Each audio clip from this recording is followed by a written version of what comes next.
the president's focus of attention on our veterans.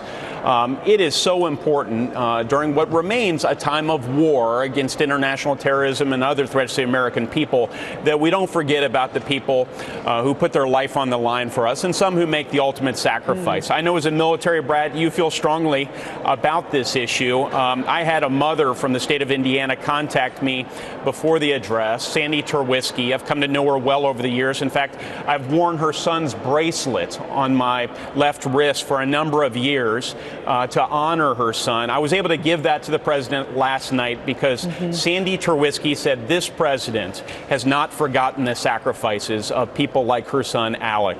So that is something that ought to be unifying. If anything was unifying last night, the president's elevation of our men and women in uniform. Well, and I appreciate you bringing up the military component. It is important to all of us here in America. I do have a military brat background. You made a video talking about the president and those common areas and how he did last night. I want to get to where the president references more women in Congress than ever before. Let's watch that. Don't sit yet. You're going to like this. And exactly 1 century after Congress passed the constitutional amendment giving women the right to vote, we also have more women serving in Congress than at any time before.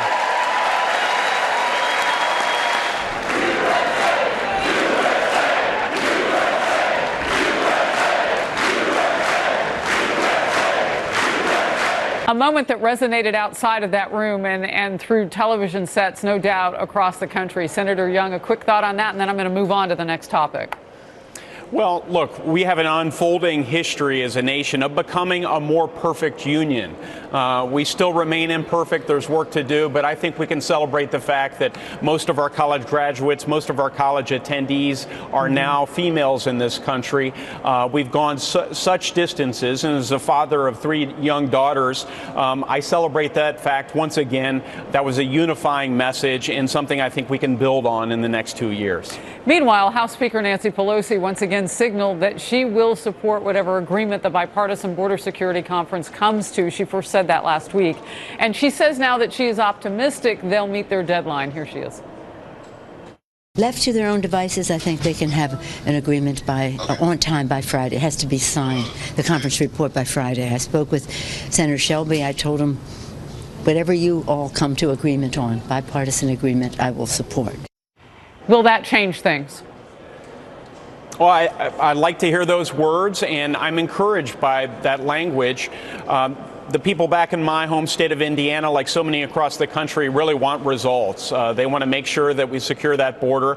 And let's not draw ideological, artificial lines with respect to what that package looks like. We used to be bipartisan consensus around the idea that you not only put boots on the ground, but invest in technology to secure our border and also have physical barriers where they are required. And that's why the leadership has brought in members of the Customs and Border Patrol. President Obama's head of that agency indicated that we needed actual physical fencing in certain areas. That's what President Trump's advisor says as well. As a Marine who served in Arizona, in an area with heavy narco trafficking and human trafficking going on back in the 90s, subsequently a physical barrier was placed in that area, Yuma, Arizona, and trafficking went down 95% over the roughly the next decade. So walls or barriers or structures, whatever you want to call them, do indeed work when